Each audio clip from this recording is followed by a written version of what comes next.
এই দুনিয়ার জমিনের মধ্যে বান্দা কোন মানুষ আছে গাছের পূজা করে, মাছের পূজা করে, সূর্যের পূজা করে, চন্দ্রের পূজা করে। আমি আল্লাহ রাব্বুল আলামিনের ইবাদত করে রে। ওই দুনিয়ার মানুষের মধ্যে কিছু সংখ্যক মানুষ আছে, এরা আমার ইবাদত করে, এরা হলো মুমিন। আর এদেরকে মহান আল্লাহ আমার তেলাওয়াতকৃত আয়াতে বলেন, তোমরা আমি আল্লাহ রাব্বুল আলামিনকে তোমরা ভয় করো। কেন ভয় করবা? কয় 5 জিনিসের ইলম একমাত্র আমি আল্লাহর কাছে আছি রে। এই 5 বিষয়ের জ্ঞান আমি আল্লাহ ছাড়া দুনিয়ার জমিনে আর কারো কাছে নাই। এর জন্য তোমরা আমি আল্লাহরে ভয় করবা। এ মুসলমান আল্লাহর গোলাম, এই 5 বিষয়ের জ্ঞান আমার কাছে আছে। এই 5 বিষয়ের জ্ঞান দুনিয়ার জমিনে আর কারো কাছে নাই। 1 নম্বর হলো বান্দা, ইন্নাল্লাহা ইনদাহু ইলমুস সাআ। সূরাতুল লুকমানের 34 নম্বর আয়াতে আল্লাহ বলে, ইন্নাল্লাহা ইনদাহু ইলমুস সাআ। ও বান্দা, আগামীকাল কিয়ামত হবে নাকি, কোন দিন কিয়ামত হবে, কিভাবে হবে, কখন হবে, কোথায় হবে, কোন সময় হবে, একমাত্র এই বিষয়ের জ্ঞান আমি আল্লাহর কাছে আছি। এর জন্য বান্দা আমি আল্লাহ তোমাদের রব। এর জন্য তোমরা আমি আল্লাহ জাল্লা শানুকে তোমরা ভয় করবা। 2 নম্বর, মহান আল্লাহ রাব্বুল আলামিন কয়, ওয়ায়ুনাজ্জিলুল গায়ব। আল্লাহ বলে, রে বান্দা শুনো, আগামীকাল কখন কিভাবে বৃষ্টি হবে, কোথায় হবে, কতটুক সময় বৃষ্টি হবে, কোন এলাকায় বৃষ্টি হবে আর কোন এলাকায় বৃষ্টি হবে না, এই সম্বন্ধে জ্ঞান শুধু আমি আল্লাহর আছি। এর জন্য আমি আল্লাহ তোমাদের রব। এর জন্য বান্দা তোমরা আমি আল্লাহকে তোমরা ভয় করবা।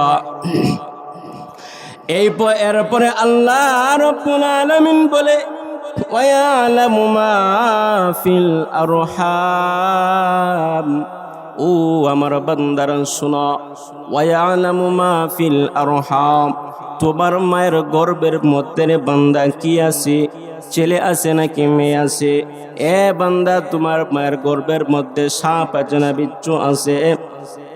এই বিষয়ে জ্ঞান একমাত্র আমি আল্লাহ জাল্লা শানুর আছে, আর কারো কাছে নাই। ইয়ালামু মা ফিল আরহাম ওয়ামা তাদরি নাফসুম মাযা তাকসিবু গাদা। মহান আল্লাহ বলে, আগামীকাল বান্দারে তুই কি রিজিক তালাশ করবি রে?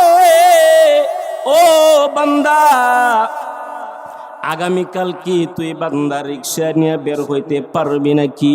তুই তোর গাড়ি নিয়ে বান্দা বের হতে পারবে নাকি?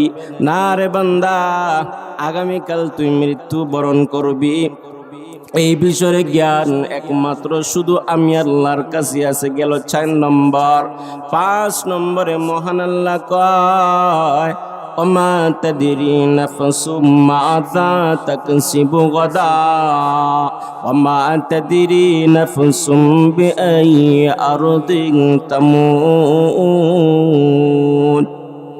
আল্লাহু আকবার। জোরে বলো, আর জোরে বলো আল্লাহু আকবার। ও নোয়াপাড়ার মুসলমান, ওই নবীর উম্মত হইলে বলো আল্লাহু আকবার। আল্লাহরে খুশি করার নিয়ত আর একবার বলো আল্লাহু আকবার। 5 নম্বরে আল্লাহ কয়, 5 নম্বরের জ্ঞান শুধু আমি আল্লাহর আছে রে।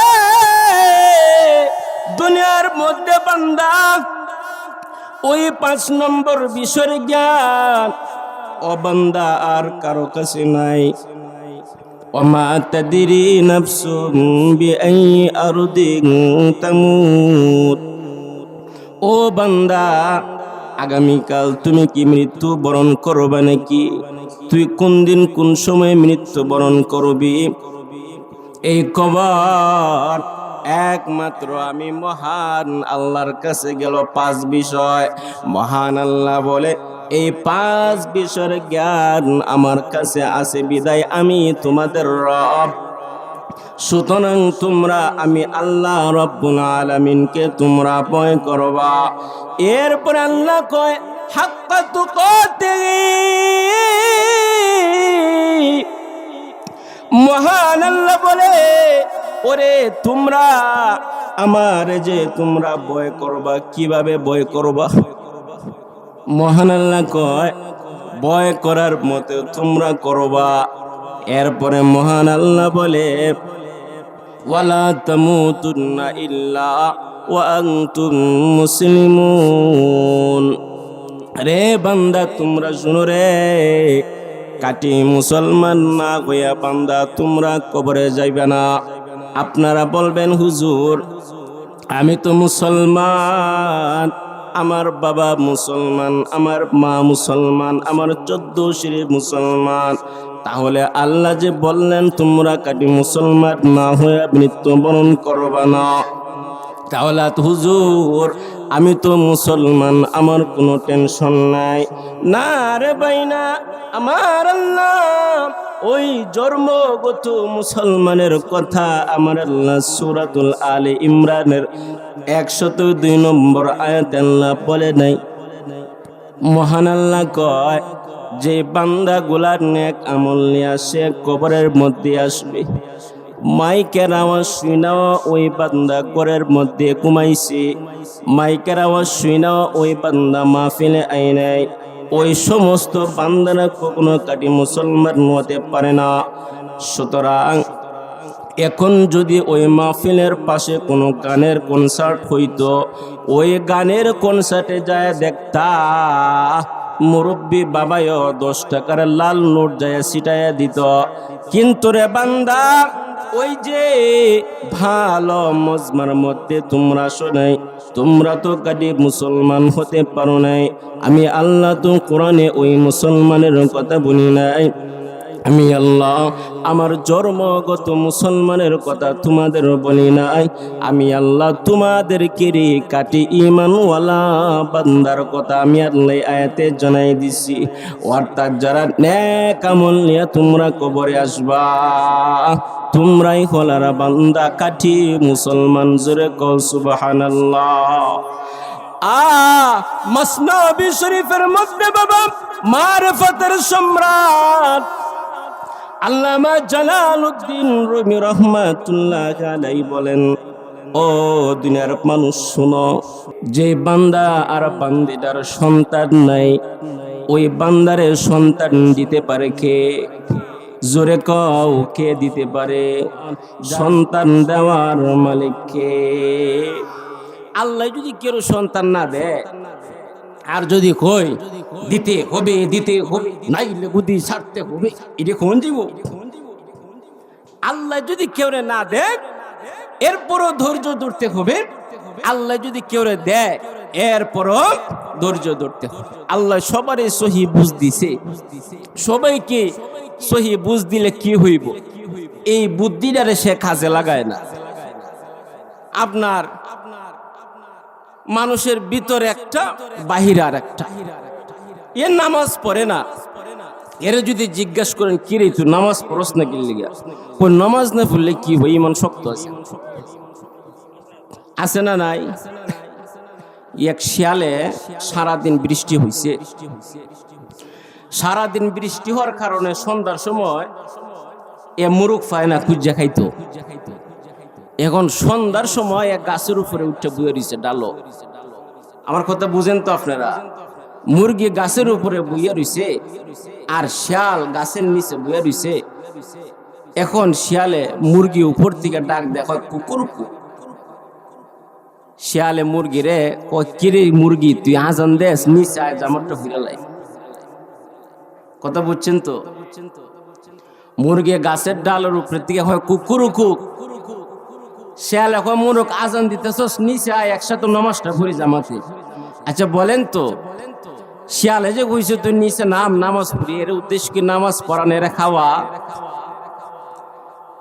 এমনি এই শিয়ালের কথা শুই না, এদিকে কুকুর একটা শুনছে শিয়ালের আওয়াজ, কুকুরে এইদিকে শিয়ালের আওয়াজ শুই না, উঠটা কুকুর উঠতে মারছে বক করে দাঁত, আর শিয়াল মারছে দৌড়।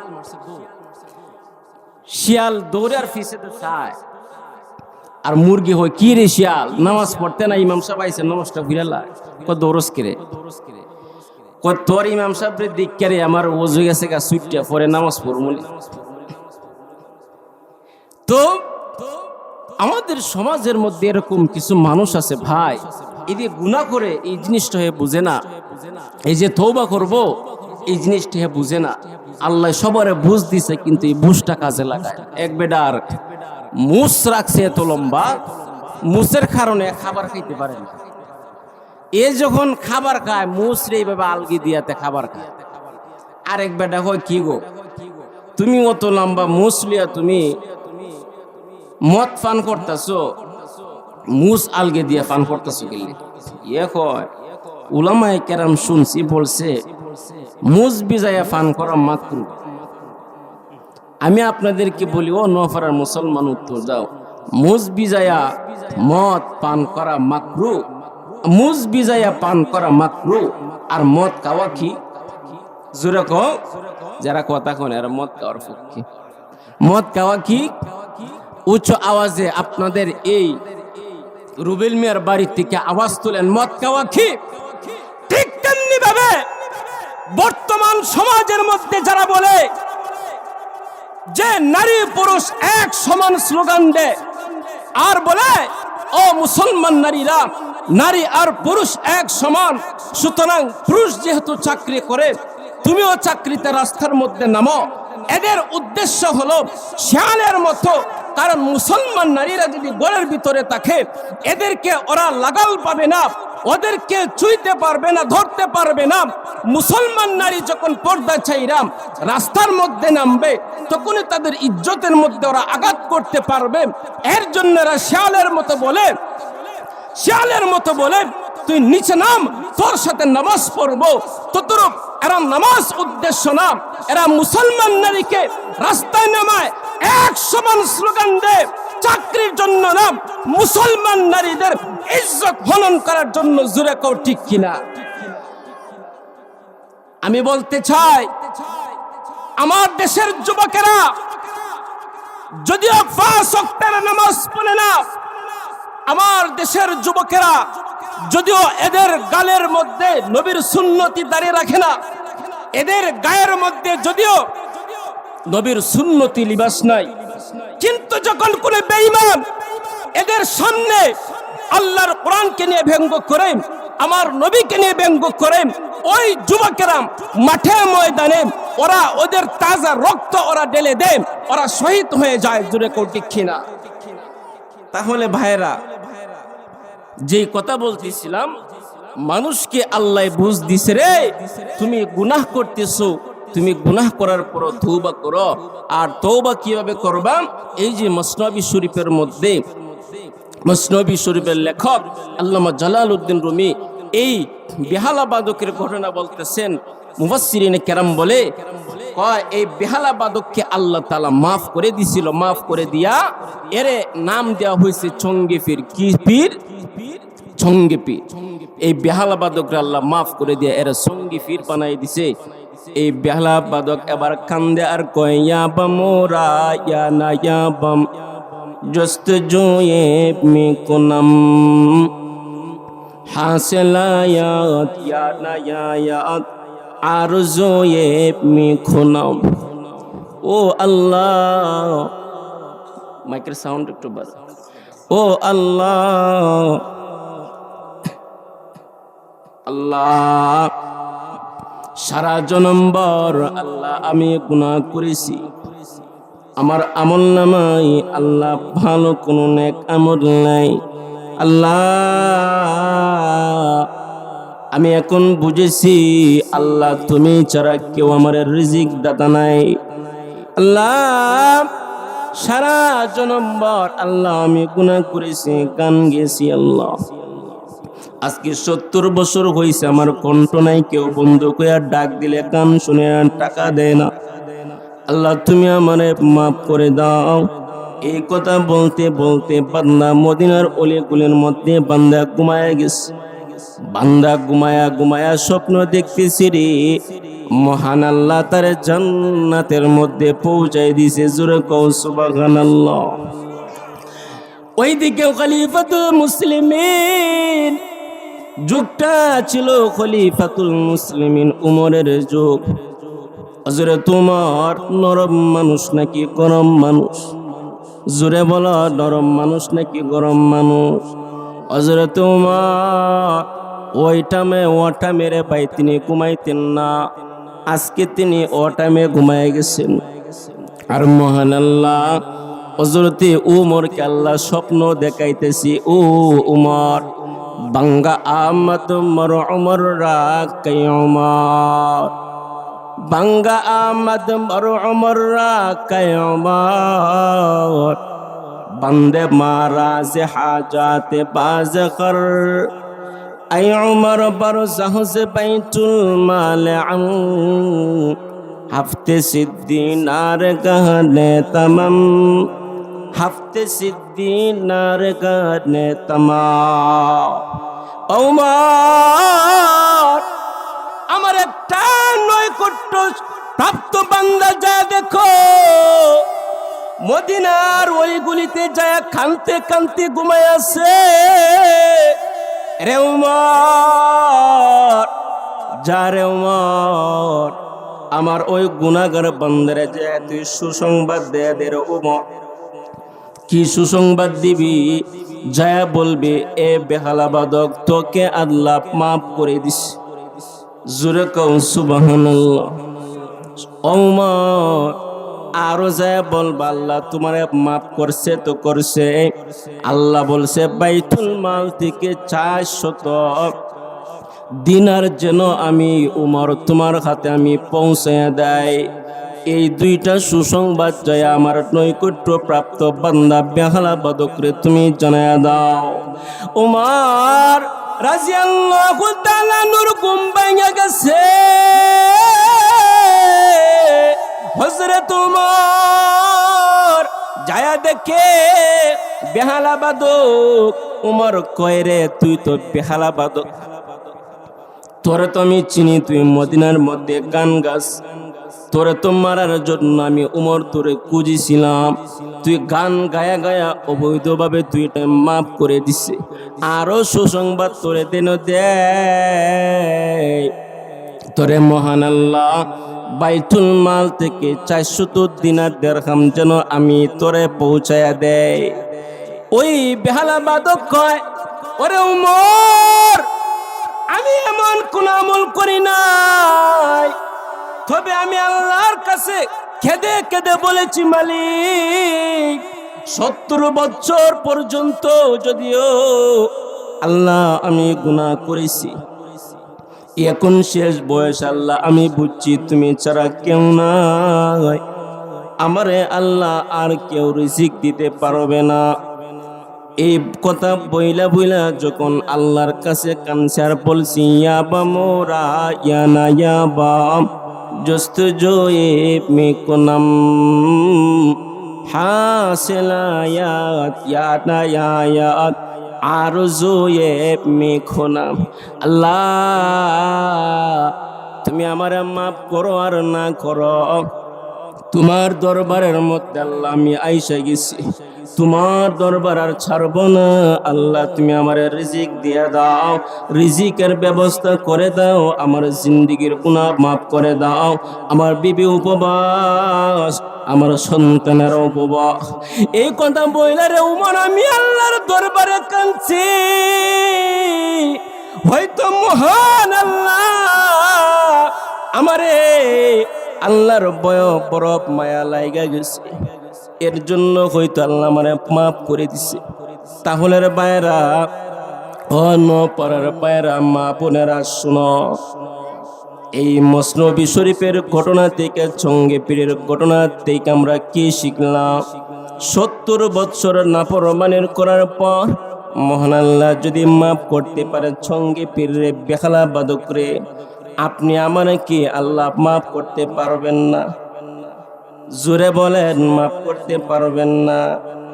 যারা আওয়াজ দেয় না তাদের সন্দেহ আছে, বলো আল্লাহ মাফ করতে পারবে কি পারবে না?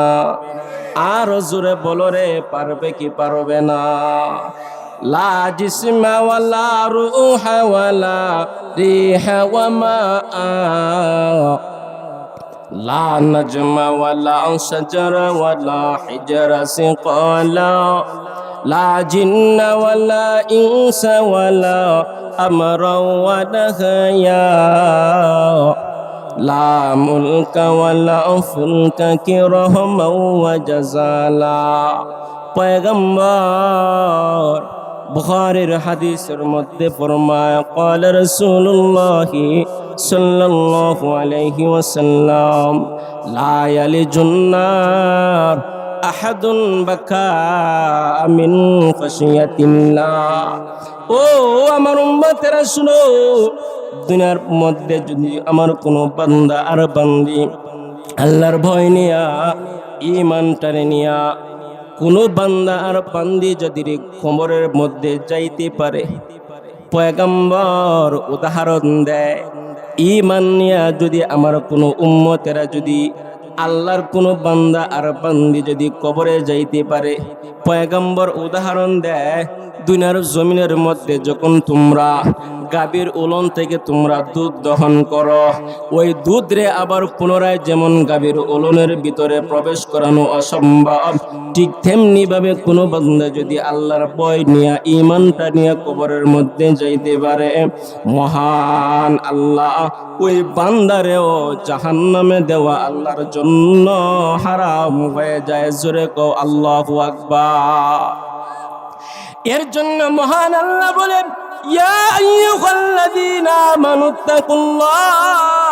আমি যে খুতবার শেষে আপনাদের সামনে আয়াতটা তেলাওয়াত করেছিলাম, সূরাতুল আলে ইমরানের 102 নম্বর আয়াত। আল্লাহ বলে, ইয়া আইয়ুহাল্লাযীনা আমানুত্তাকুল্লাহ, ও ঈমানদারেরা তোমরা আমি আল্লাহরে ভয় করো।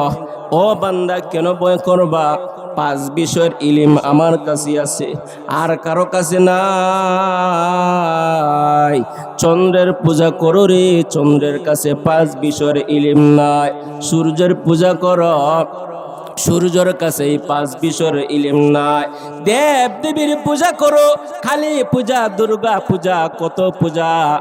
ও বান্দা, যত পূজাই করো, কারো কাছে এই 5 বিষয়ের ইলম নাই। এই 5 বিষয়ের ইলম শুধু একমাত্র আমার কাছে।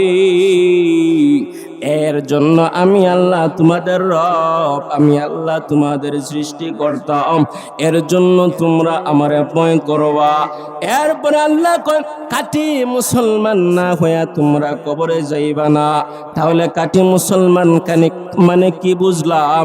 ইবাদত কইরা কইরা ঈমানটা নিয়ে নিয়ে কবরে যাইতে হবে। ও ভাই, তোমার বয়স হয়ে গেছে 40 বৎসর, 50 বৎসর, মনে করেছো আমি যে 50 বৎসর আমি গুনাহ করেছি, এখন কি আল্লাহ আমারে মাফ করবে রে? ও ভাই, মন ভাঙ্গো না রে নোয়াপাড়ার ভাই, তোমাদেরকে বইলে যায়, মন ভাঙ্গার কোনো কারণ নাই রে। বেহালা বাদকরে যদি আল্লাহ 70 বছরে মাফ করতে পাইরা, তারে যদি আল্লাহ সঙ্গে পীর উপাধি দিতে পারে, তাহলে তুমি নোয়াপাড়ার আব্দুল করিম, আব্দুল সত্তার, আব্দুল গনি মিয়া, তুমি কেন রে 50 বছর নাফরমানি করার পরেও তুমি কেন আল্লাহর নৈকট্যশীল বান্দা হইতে পারবা না? এর জন্য ভাই, আমার সাথে সবাই হাত তুললাম, এবার ওয়াদা করো, হুজুর আজকের থেকে আমি ওয়াদা করলাম 5 ওয়াক্তের নামাজ আমি ছাড়ব না, আমার সন্তানকেও 5 ওয়াক্ত নামাজ পড়ার হুকুম দিব। ও হুজুর, আমি রমজানের রোজা ছাড়ব না, আমার সন্তানকেও রোজা রাখার হুকুম দেব। ও হুজুর, আমার সন্তানরা আমি বেপরদায় চালাইব না, আমার সন্তানরে পর্দায় চালানোর হুকুম দেব। এরকম কাঠি নিয়ত যদি করতে পারো, সঙ্গে ফিরের মতো গুনাহগার হইয়াও যদি তুমি জান্নাতে হতে চাও, আমার সাথে সবাই হাত তুলা আল্লাহরে দেখায়া দাও। কি হাত তুলেন? হাত তুলেন সবাই, বলেন আল্লাহ, এতক্ষণ আমরা যে আলোচনা শুনলাম, আমাদেরকে তুমি আমল করার তৌফিক দান করো, আমাদের জীবনের গুনাহ তুমি মাফ করো। সকলে বলুন আমিন। আমার পর্দার অন্তরালের মা বোনদেরকে আমি কিছু কথা বইলা যায়। ও মা, তুমি যখন গো মা আজকে তুমি স্বামীর ঘরের মধ্যে তুমি সংসার করতেছ, একদিন রে মা এই ঘরের মধ্যে রে মা তুমি নতুন বধূ হইয়া আসছিলা রে মা। আবার তুমি যখন ওই স্বামীর সংসারে সংসার করতে করতে তোমার ছেলে মেয়ে হইল, কালো চুল রে মা তোমার সাদা হয়ে গেল। একদিন যখন তুমি মরে যাইবা, তোমারে এখন আর এই ঘরের বউ কেউ বলবে না। এখন সবাই মা তোমারে মরহুমা বলবে, মুখের লাশ বলবে, তামান্নার লাশ বলবে রে, আসিয়া বেগমের লাশ বলবে, মারিয়া বেগমের লাশ বলবে। তোমার নাম তৈরারে মা আর কেউ তোমারে ডাকবে না। যেই স্বামী, ওই তোমার প্রাণের স্বামী, তোমাকে দাফন দেওয়ার জন্য সবার আগে মসজিদের কাটিয়া নিয়ে আসবে উঠানের মধ্যে। কে আসো কই রে? আমার স্ত্রী মারা গেছে। ইমাম সাহেব এলান করে জানাইয়া দিন, স্ত্রী মারা গেছে, যত তাড়াতাড়ি সম্ভব আমার স্ত্রীর তোমরা দাফন দিয়ে দাও। ও মা,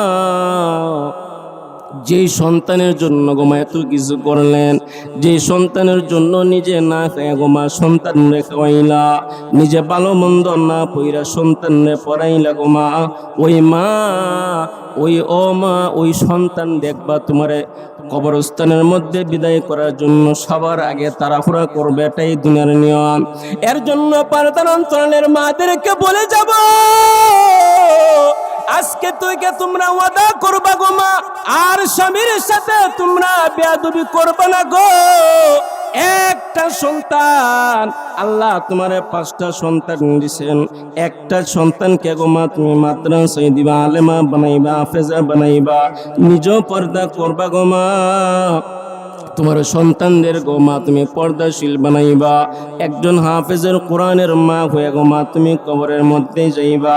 কারণ তুমি দেখো গো মা, এই সংসারের মধ্যে সংসার কইরা সবই তুই দিলা, মইরা গেলে গো মা তোমাকে আর কেউ মনেও করবে না। যুবক ভাইদেরকে, বৃদ্ধ বাবাদেরকে বলবো, বাবা তোমরা দুনিয়ার জমিনের মধ্যে যত যাই করছো না কেন, ও বাবা আজকের দিকে নিয়ত করেছো তোমরা নামাজ বাদ দিবা না, রোজা বাদ দিবা না। আজকে রাত্রে দেখে শেষ মোনাজাত, আখিরি মোনাজাত যখন হুজুর দিবেন, হুজুরের দোয়ার মাধ্যমে তোমরা আবার ওয়াদাবদ্ধ হইবা, আজকে থেকে তোমরা নামাজ বাদ দিবা না, রোজা বাদ দিবা না, নেক আমল বাদ দিবা না। কাঠি মুসলমান বইনা তোমরা কবরের মধ্যে যাইবা। আল্লাহ সবাইকে কবুল করুন, জোরে বলুন আমিন।